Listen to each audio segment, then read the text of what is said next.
So today, I'm making a Creole-style halibut in a rust-colored roux that's absolutely fantastic. And I'm serving it with dirty rice. And I'm telling you, the combination is absolutely fantastic. You can do this technique with any style of fish. I would just recommend that you do this with a white-fleshed mild fish as opposed to a fatty fish like salmon or mackerel, just from a flavor standpoint. So the first thing that we want to do is we want to butcher our halibut. I find halibut to be the easiest fish to fillet in the entire world. Do you see this line right here? You just want to follow that line. I didn't care how hard I was pressing because I'm going right down on the center bone. Do the same thing on the bottom. You just make a cut right down the center bone. Same deal on either side. Then choke up on your knife, place the blade flat, pressing my knife flat, parallel, and just taking it right off. This is about as easy as fish filleting gets. You can literally hear those bones. I have taken every piece of that fillet off of the ribs of this halibut. And then do the same thing on this side. So here's the bottom loin of the halibut. Here's the top loin. I'm just gonna trim this piece of detritus off there. And then just like any other fish, just grab a hold of the skin nice and tight. Put your knife at about a 7 or 8 degree angle. Pull the skin up. This is the top loin. Same deal. Halibut is an extremely easy piece of fish to butcher. I'm just gonna cut this into pieces that are roughly portion sized. I just have a small tray here. I'm gonna put these back in the fridge, wash my hands, and we'll get going with the rest of our lunch.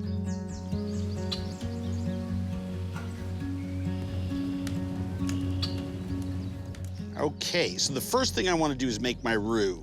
So I've got my butter, just gonna put that on the edge there, and when it melts, I'm gonna put my flour in, and we're just gonna cook the flour in that fat, in the butter, until it's a nice light brown color. Just in a minute and a half, I have a blonde roux.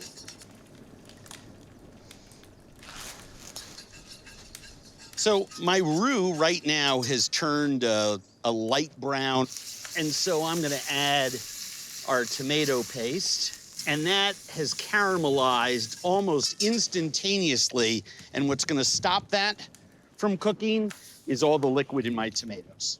As you're cooking, anything that has moisture in it is gonna stop something from burning. I'm gonna add my bay leaf, my cayenne, my thyme, my celery and onion, and give that a stir. And I'm gonna cook this until my onions are glassy. And once those are cooked, I'm gonna add my garlic, my Worcestershire, cup of white wine, and my shellfish and fish broth. We're gonna let that simmer for about 45 minutes. And by then it'll tighten up to a nice sauce consistency. And you can see this is coming to a simmer. And I just wanna wait and hold on starting my rice until this is cooking away. In the time it takes for our broth and halibut to cook, we can get our dirty rice on a cooler part of our fire.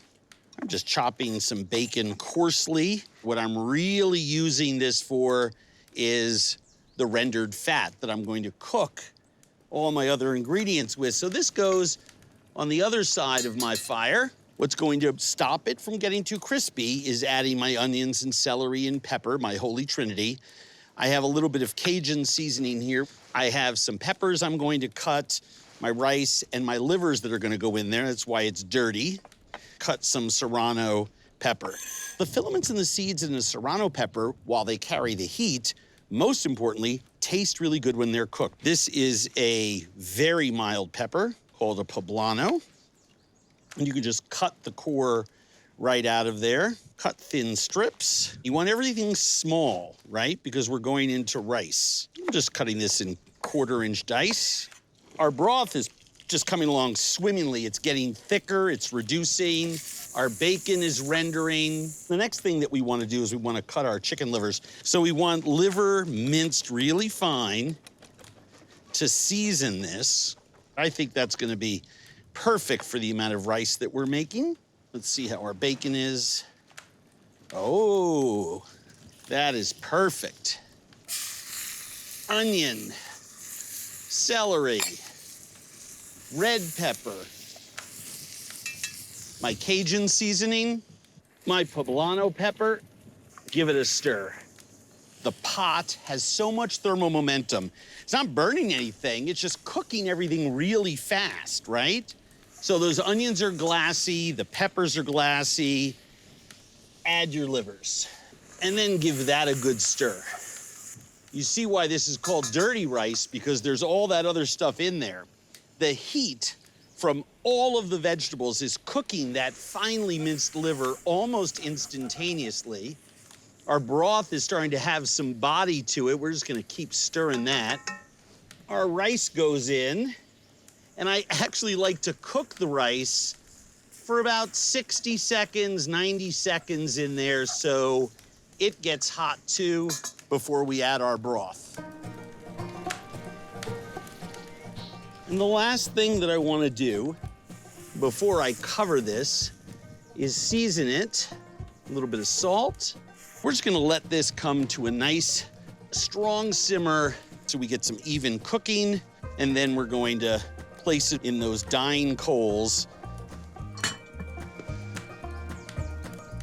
Once this gets to about sauce consistency, we're gonna put our fish fillets in there and turn off the heat. Both of these have about another 20 minutes, and we should be good to go.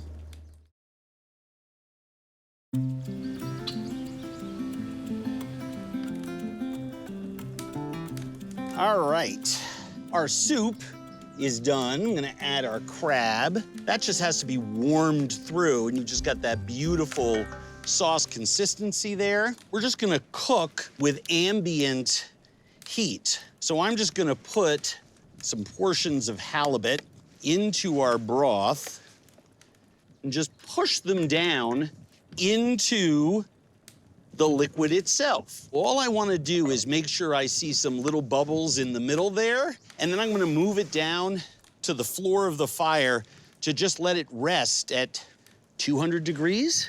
And let that just sit there for 10 minutes. And the fish will cook all the way through. I can see a couple little bubbles.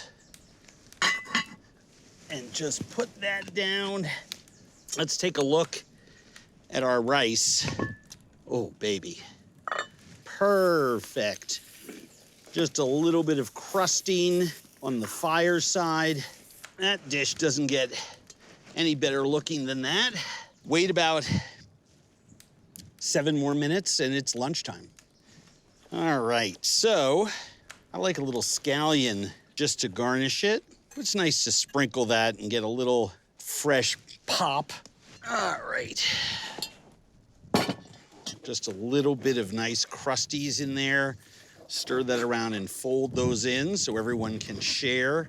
That is dirty rice heaven.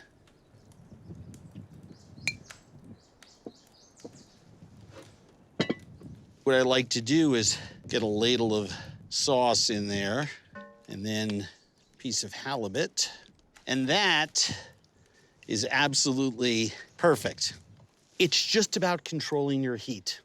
And the food will tell you, right? If it's boiling too ferociously, you know to move some coals away. And you can use the ambient heat around the fire.